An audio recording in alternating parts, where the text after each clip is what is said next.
I'm Joe Hughes. I'm a member of the Estero Island Historic Society, and I had the privilege of growing up on this island back in the 1930s. So I've lived a good bit of its history, and I have witnessed changes in the environment, and that's what I'd like to talk about. The island is 7 miles long, 1 mile wide at the widest point. That's much smaller than Sanibel or Pine Island, right? When I was a child, there were a few hundred people living here, mostly commercial fishermen. Today, they have a year-round residency of between 6,000 and 7,000. And in the winter, that swells to 50,000 to 60,000. That's why the traffic backs up out there on the boulevard. But we put up with it.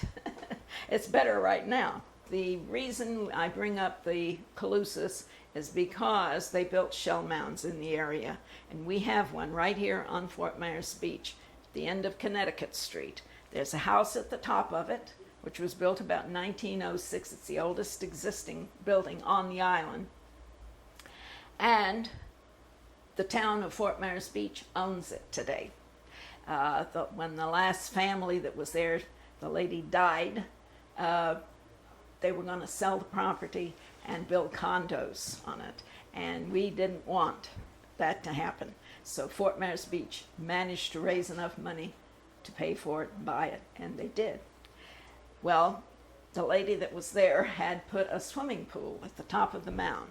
The town has removed that, and they've made an opening into the mound itself, so you can actually go in and see the different layers in there. And that's unique. I don't know of any other one that exists like that. So it's a good place to go and visit. And anyway, in this opening that they put in, they've even put murals of the Calusas. It's beautiful. So anyway, the Spanish came, of course, and you might say annihilated the Calusas. They came in boats with guns. The Indians go out to meet them in canoes with spears, and a massacre occurred. That's where we get the name Matanzas. In Spanish, it means massacre. So we have Matanzas Pass Bridge and Preserve back here in back of us. The Spanish, of course, had a great influence on the state. They owned it, they named it, and you'll see Spanish names wherever you go around the state. Then they turned around and named the river here for the Calusas. They called it Calusa Rio, their word for river. And the state, some years later, I don't know exactly when, changed it to Hatchie, which is the Seminole word for river. And today it's the Caloosahatchee. The first people, really, who lived here then after the Calusas were the Corretians. They were a clan of people who came down from the north and believed that we lived on the inside of the earth. They settled over at Estero. Cyrus Teed was their leader, and he wanted the people to live in a commune style with the women on one side and the men on the other. It's probably why they're extinct today. But anyway, some of these people refused to do that. And they came out to this island and homesteaded. One of the families built this house I was just talking about on the mound down there. And anyway, Cyrus was injured in a brawl with the locals, disagreeing with him. He suffered a head injury that he never recovered from. And the last 2 years of his life, he spent here on this island with one of these families here taking care of him. And when he died, they thought he was the Messiah and he would rise from the dead. So they intended to put him in a tin bathtub down on the end of the island and stand guard until he did. And the health department heard about it. They said, no, you can't do that. So they built a tomb for him. And this is a picture of the tomb. And this was on the end of the island for a few years, very few. A hurricane came along, washed the whole thing out into the back bay. So all that was left on the island was a little bit of crumbled concrete. But that was the end of that era. Well, the town of Fort Myers was growing, of course, all this time. And they kept begging the state to build a bridge to the island. And we finally got one, 1926. No, I take it back, 1921. We got the bridge. And this cottage, by the way, was built the same year. It's the second oldest existing cottage on the island today. But the first one was a wooden affair. This is a picture that shows the second bridge, steel and concrete. But anyway, the first one was a wooden affair right in the same place, but the road came around here to Bunch Beach and up John Morse Road to McGregor. And that's the way people came and went to the beach. But the 1926 hurricane washed out that bridge, cut all of this land, that big chunk of land, off from the mainland. Where the dual light system is called Hurricane Pass because of that bridge, of that hurricane. And that's what hurricanes can do. And Charlie in 2004 cut a piece of North Captiva off. And what worries me today, in this picture taken in 1937, there were 3 canals on this island, cut into the island. Today there are over 100. An island that's less than a mile wide in some places. If a direct hit from a hurricane like we got in 1960, before all the canals, before the condos, we had that last major hurricane that hit the island directly, it could be chopped into pieces. So that worries me. But anyhow, that's the way it developed. And they put in this bridge, opened in 1928. The steel section was on a pedestal that a man could open, one man. Steel pipe fit down in the center with a wooden pole attached to it. And he'd just turn it one way to open it, the other way to close it. So that was there until they put in this current one in 1979. In those early years, like I say, this cottage was built the same year that first bridge was put in. But people were coming down, and what they built were summer homes. They wanted to spend the summer down here and go back to town for the winter.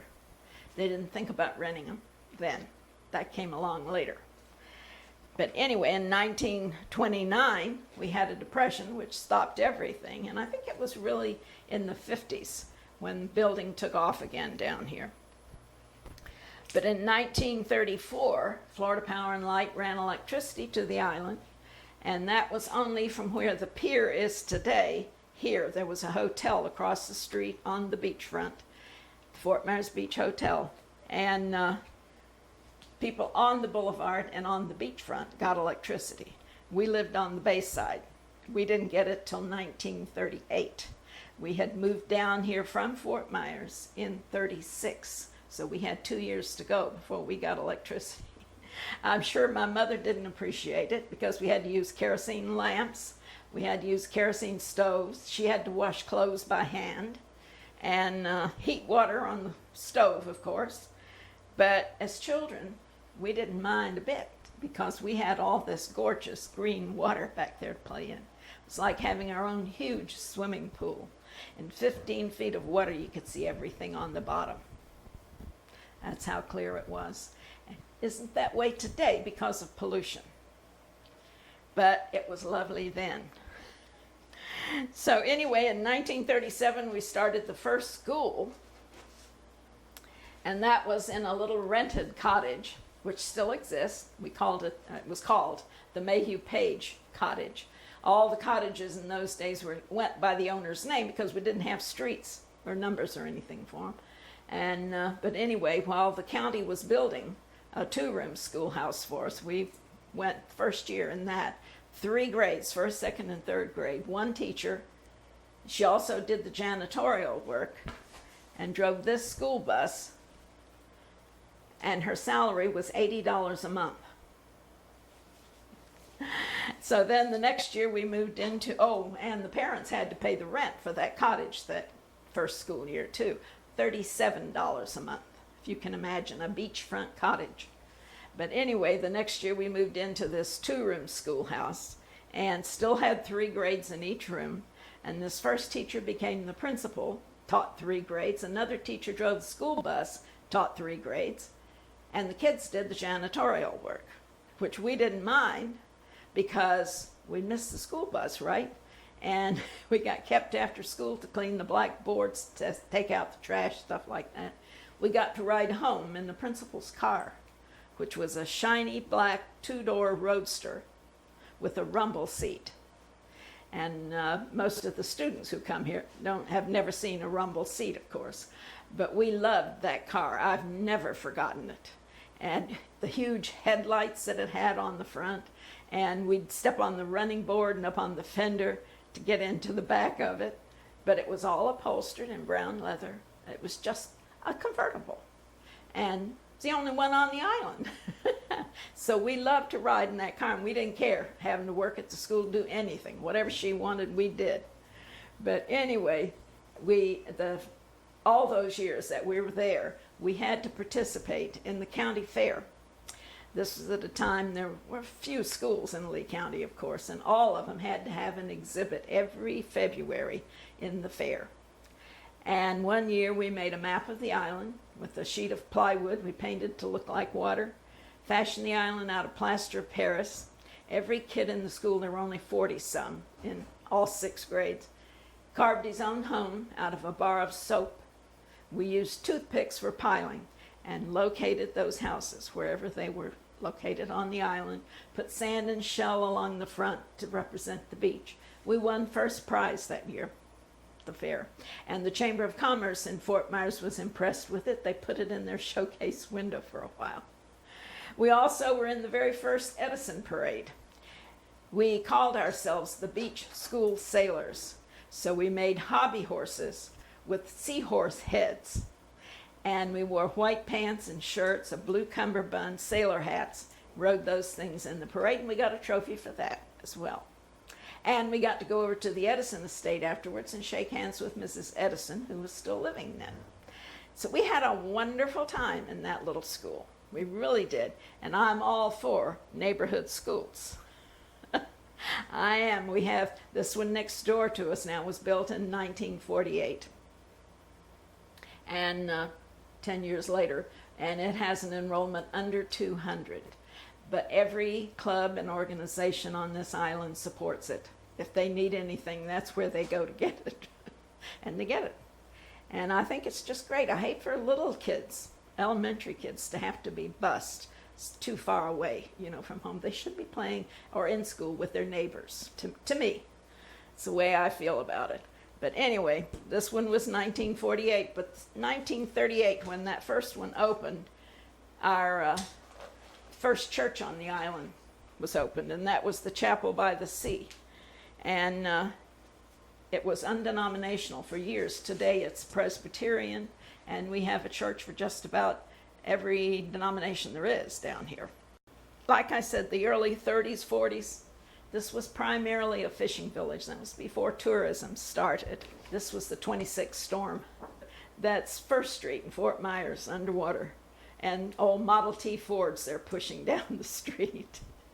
And this little article down in the corner here tells you that the University of Miami football team got their name from that hurricane. That's why they're the Hurricanes. Kids like that one. I like to show it to them. The fish that most of the men were after were mullet. And that's a picture of the mullet. They're vegetarians. They have no teeth. And you need a net to catch a lot of them. It's possible to catch one hook and line, but you'd never make a living doing it. So the men had nets, and they were called gill nets. They were squares of yarn. The mullet puts his head through, and he breathes, and he's caught right around the gill. But in the old days, the nets were made of cotton or linen thread, and fish slime is very acidic. So if they didn't take care of the nets, they would rot in no time. So when after they fished and unloaded the nets, they brought them in and they put them in a solution of powdered lime and water and washed them and hung them on net spreads, they called these, to dry. A lot of this was in one of the canals then, and a lot of them lived in the canals, and they could go back out then, pull the net back in the boat and go fish again. Well, in December, we had what we call close season on mullet. My dad ran the fish houses down here, and he would go out and tell the fishermen, don't catch any mullet, we aren't buying. That's the way they'd stop it. This was during their spawning period. And it gave the mullet a chance to reproduce every year, and we had plenty of them. They travel in schools, and sometimes you'd see a school of them in the bay. It would look black out there, and they'd just be under the surface of the water. We used to say they were so thick out there you could get out and walk on them. That plentiful. But anyway, then we had winter people coming, and they didn't like the net fishing business. They thought the net fishermen were catching the kind of fish they wanted to catch, hook and line. So they started getting it on the voting agenda when we'd have one, trying to get net fishing banned. It finally succeeded in the early 90s, or was 90, and we're under a ban today. They can't use nets. They can only use, I think it's a 50-foot piece of net or a cast net now. So it's been banned. The whole state has been banned. And but it wasn't true. That what they claimed when they'd get it up before the voters, the last time they've decided to tell them that they were killing dolphin and sea turtles, and that wasn't true. And the dolphin jump over the net or go through it. They tried to stay away from them. The dolphin love to eat mullet too, so if they're in a school where these fishermen are, they're going to be trying to get their share. And occasionally they got one caught in the net, but they'd get it out as soon as they could. And turtles, yes, once in a while they caught a turtle. The net is 9 feet deep from the cork line to the sinker line, and if they're fishing in 6 feet of water, it's going to be 3 feet of the net pile up at the bottom, right? Anything could get caught in it. And that's how they got a turtle every now and then. But they didn't catch them every time they went out. And they didn't catch a lot of them. It would be one maybe if they did. So they weren't hurting the population, but they got blamed for it. And people who really knew nothing about commercial fishing decided to vote to have this ban on. And we're still under it. But anyway, I hope the mullet population would grow again, right? Not having the net fishermen out there, but I forgot about the pollution in the water. And the pollution has killed the grass beds that the mullet depend on for food. On the other side of that sky bridge, there's a huge flat, very big, out there in front of the Coast Guard station. Used to be covered with grass all the time and scallops. When the grass died, the scallops left, destroyed their habitat, but it also destroyed the source of food for mullet.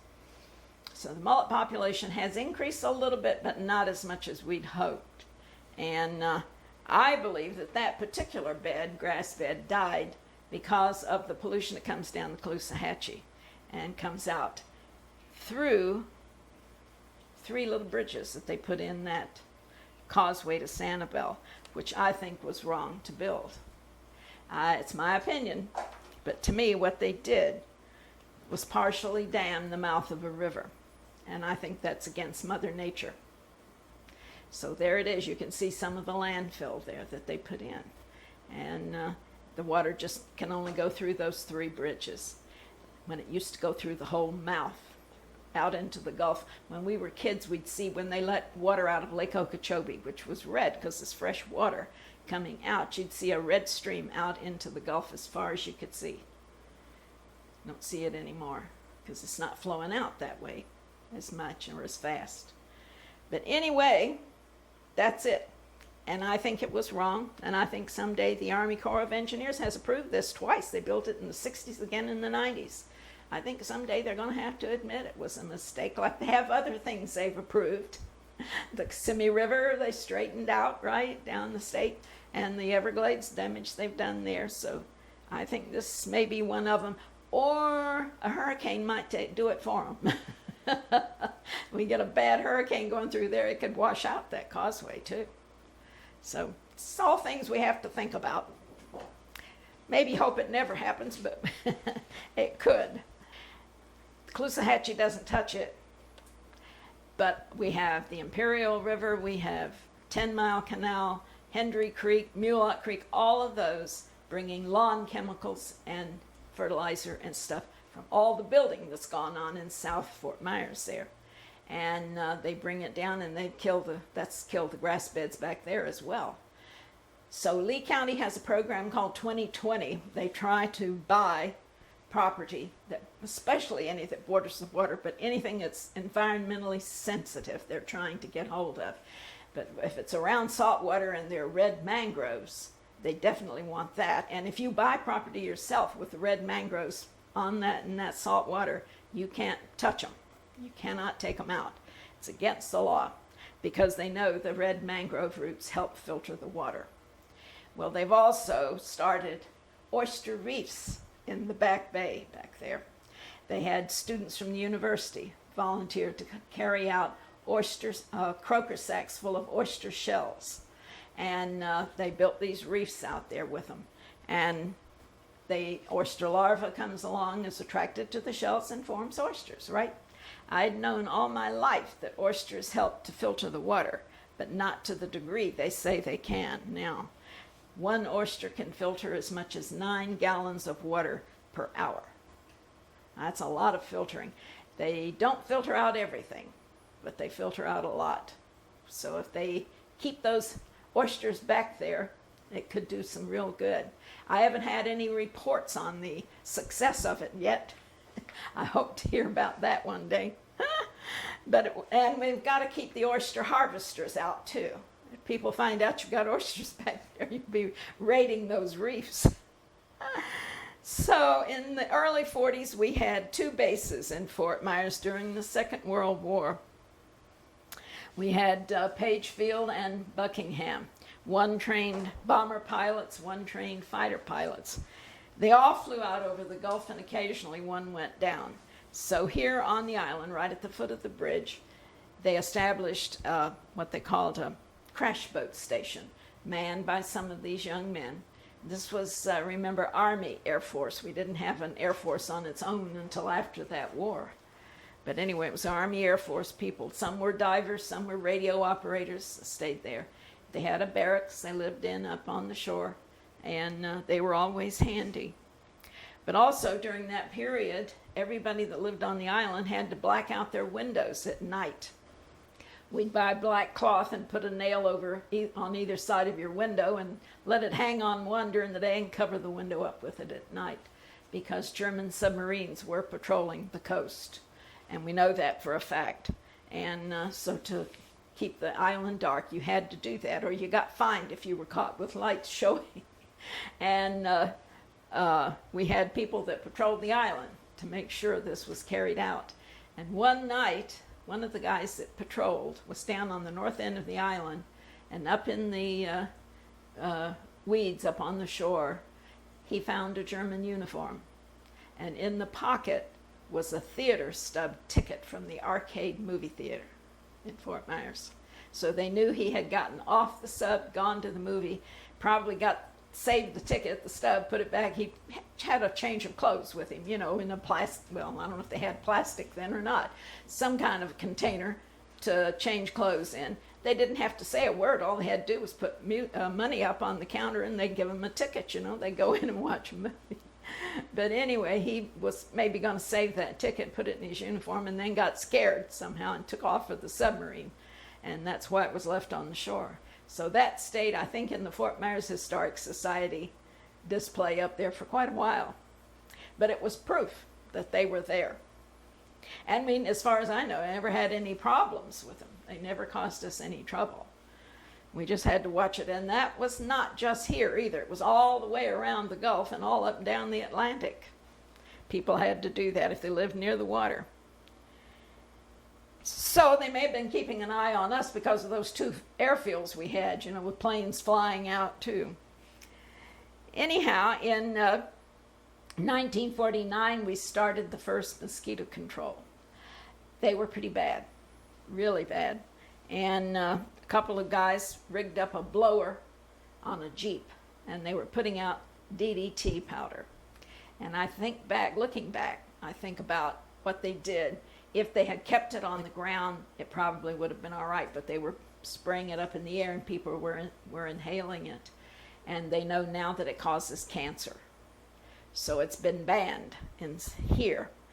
But anyway, before we had that, we used these things. A man that lived on a houseboat down here made these out of palms. We carried it around with us, and you just brushed the mosquitoes off. I don't think it killed any of them. But this guy, I like to say, might have been one of the first people to do recycling. He lived on a houseboat. Wasn't married. I don't know where he came from. Don't even know what his first name was. We called him Captain Webb. And he made these things and sold them. He made jewelry out of shells, sold that. But we'd take our old sneakers to him where the canvas wore out, you had holes in it or something. He'd cut the rest of the canvas off and replace it with minnow net, which is very small holes in, right? Put a piece of elastic around the top. So all you had to do was just slip your foot in, And we used those to go scalloping, clamming, whatever. We had to wait around in the water. When you came out, you just lifted your foot up and the water drained out. But that was recycling, right? I think he might have been one of the first people to do that kind of thing. I wish I'd known more about him, but I don't know. He was just a hermit, kind of living on that houseboat. But anyway, we used those things, and we also used what we call smudge pots outside of screen doors. We didn't have air conditioning, so you'd have a screen door. And the screen itself, if you didn't do anything about it, would be covered with mosquitoes, just black with them. Every time you open the door, you let them in, or going in or out. So these smudge pots were old cast iron pots or an old bucket. We'd burn an old rag or a piece of fishnet maybe, put the fire out and just let it smoke, and the smoke would keep them off your door so you could go in and out. Primitive, but it worked. It really did. So today, of course, we have our own mosquito control down here. Fort Myers Beach does. It's not part of the county system. They don't allow aerial spraying, and the chemicals that everybody uses, of course, are a lot safer than they used to be. And in the preserve back here now, they don't, the county owns that, and they do not allow spraying at all back there. Mosquitoes get pretty bad in the summer. They dug a little canal, we call it a mosquito canal, it's a ditch, out to the bay, and they want the little fish to come in and live on the mosquito larvae. They go back out, the big fish eat them, so it's part of the food chain. So they're not allowed to spray out there. And we keep repellents in here when we have classes during the summer for the kids to use when they go out there, because if they, and people know when they go out there, they've got to take a repellent with them. But anyway, in 1950, the shrimp boats came to town. We had tried for years to catch shrimp on this coast the same way they do on the East Coast in the daytime. Come to find out, ours come out at night. And there is a reason for it. They finally decided in the last year or so. But anyway, this shrimper from the East Coast was down in the Keys the end of 1949. And he'd been dragging the seine, as they call it, all day, he and the crew, trying to catch shrimp. And they, catch a few, but nothing to brag about. And the crew wanted to quit and go in, and it was getting dark. He says, no, we're going to drag one more time. It got dark. And they caught a lot of shrimp. So they found out they come out at night. So it brought all the shrimp boats over here. The fish houses still existed then. They don't today because we don't have the net fishermen anymore. But anyway, they tied up there for a while, and now they're all over on the San Carlos side. They have all their docks and fuel stations, everything over there. But the poor old bridge tender that opened that bridge couldn't keep up with the boat traffic. They had to mechanize that span for his sake, really. And that was there until they put in the current one. But anyway, it brought a lot of money here. It really helped the area here especially, but all up and down the coast where they were fishing. But most of ours came from the Keys. They go down to Tortugas or someplace like that to catch them. So they called it pink gold. And they're really good shrimp. My dad in the retail section of the fish business would sell big shrimp, 18, 20 count shrimp for $1.25 a pound. You can't touch it today for less than 10. The same thing, but the boats cost 3 times what they used to. The insurance is very high. The fuel is very high, as we all know, right? Figures in. And we still eat them. But anyway, in 1955, we started the first library, which was a little rented cottage down the street here, and a tiny little thing. But a couple of ladies went around the island borrowing books. They call it a borrowing library because that's where they got all the books. But anyway, they put in bookshelves and all these books, and by the time they got finished with it, if two people came at the same time, only one could go in. One had to wait outside. So in 1961, they built the first library up here at the corner, but not the one you see today. And it was a much smaller thing, one story. And then in 1990, I guess, they built the first two-story one there, one higher anyway. And today, it's an institution. They've just finished work on what they've been doing down there in the last year. It's beautiful, really gorgeous in there, and it belongs to Fort Myers Beach. That mosquito control is Fort Myers Beach. The library is Fort Myers Beach. Only the taxpayers down here pay for them. So, in 1960, we had Donna. That was the first named hurricane, the last major one to hit the main part of the island too. But like I said, it was before the condos were built. They were all built mostly in the 70s. And but Charlie, in 2004, people came in to the cottage and asked us if there was any difference in that hurricane and the ones we'd had in the past. And we told them, no, weather-wise, it's going to be the same. It just depends on how bad a hurricane it is, how close it is to you. But you're going to have the same kind of reactions. But what was piled up on the side of the road after Charlie for the garbage people to pick up was different this time. This time it was drywall and fiberglass insulation. This cottage, like I said, was built in 1921 on the beach front. It went through the 26 hurricane, the 44 hurricane, the 47 hurricane, Donna in 1960.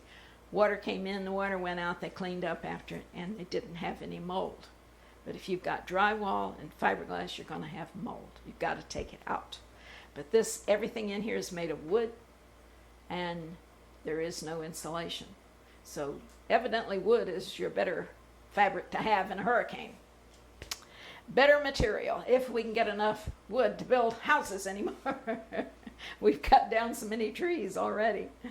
So anyhow, in 1979, we developed the current bridge, and we all kind of missed the old swing bridge for a while, but now I like getting up there in the wintertime when you get stuck in the traffic on a clear day. Some parasailers maybe out there or something. It's a beautiful sight to see. And the town incorporated in 1995, the same year we were given this cottage, and we moved it over here from the beachfront on county property. And the county wanted to pave the parking area out here. We asked them not to. Shell was what we'd had originally, and we thought that's what it should be with the historic cottage and all. Well, before we moved the house, though, it was covered with asbestos shingles. We had to remove them at that time. They decided asbestos was harmful to the atmosphere. They all had to be taken off on the beachfront over there, hauled someplace to be disposed of. So when we moved it over here, it was covered with tar paper on the outside. And we had to redo the outside. It was the original wood underneath it, of course. And the only reason we put on those shingles was to keep from having to paint all the time. The paint doesn't last down here with the weather, I guess. And shingles, you don't have to paint that often. So this cottage next door, we received 2 years after we moved this one over here. And by then, they decided you did more harm to the atmosphere taking them off than you did leaving them on. So we got to move it with the shingles on. Today, you can't buy enough to cover a house with, but you can buy a few. When you break some, and they're very brittle. And we broke some around the bottom of it, just moving it over here. And we could replace those, but that's all.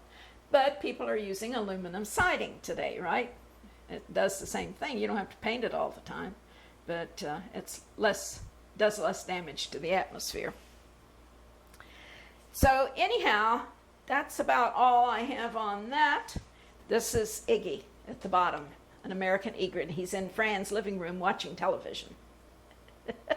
She'd leave her back door open. She kept little fish frozen for him for treats. And he hung around her house for over 14 years. Disappeared 2 or 3 years ago now. We hope he just died of old age somewhere. We don't know for sure. He just didn't come back. But he'd go off before all those 14 years and stay for 2 or 3 weeks at a time. And then he'd show up again. Well, she'd leave that back door open and he'd come into the kitchen and she'd give him a treat. But that day she didn't hear him come in and he didn't see her, so he kept on going and he ends up in front of the television watching TV. But if Fran wasn't home and he thought it was treat time, he'd go across the street to her nephew's house and peck on the door until Mark heard him with his beak. It's no lie. Mark would come and find him and he'd say, "Oh, you want a treat, huh, buddy?" And he'd go turn around and go back to Fran's house, the bird would, and Mark would follow him over and give him a treat. But everybody knew him. If I went and drove up in her yard, Iggy would come out to see if, are you going to get a treat from you too? He was quite a bird. And I would like to read you one little thing here. Part of, like I told you earlier, about this thing that I wrote. Okay? I can get it open here again. I wrote a lot, but this was, I thought, pretty good. Looking back, it was definitely the best years to have grown up on the island. Crime was non-existent. We never locked doors or cars. Population was low enough that you knew almost everyone. The people who came for part of the year were called the winter people, not tourists, and welcomed back each year. Besides clear water, the Gulf Shore was lined with sea oats, sea grape trees, and coconut palms instead of condominiums. Rentable lodging consisted of 4 hotels: the Pelican, Gulf Shore Inn, Commodore, and Beach Hotel. Several cottage courts also provided housing. Seafood was plentiful and the mainstay of our diet. My dad smoked mullet every week, and he had customers from near and far. Occasionally we roasted oysters in the shell over a pit fire. If you haven't eaten oysters prepared this way, you haven't lived. Mr. Champion,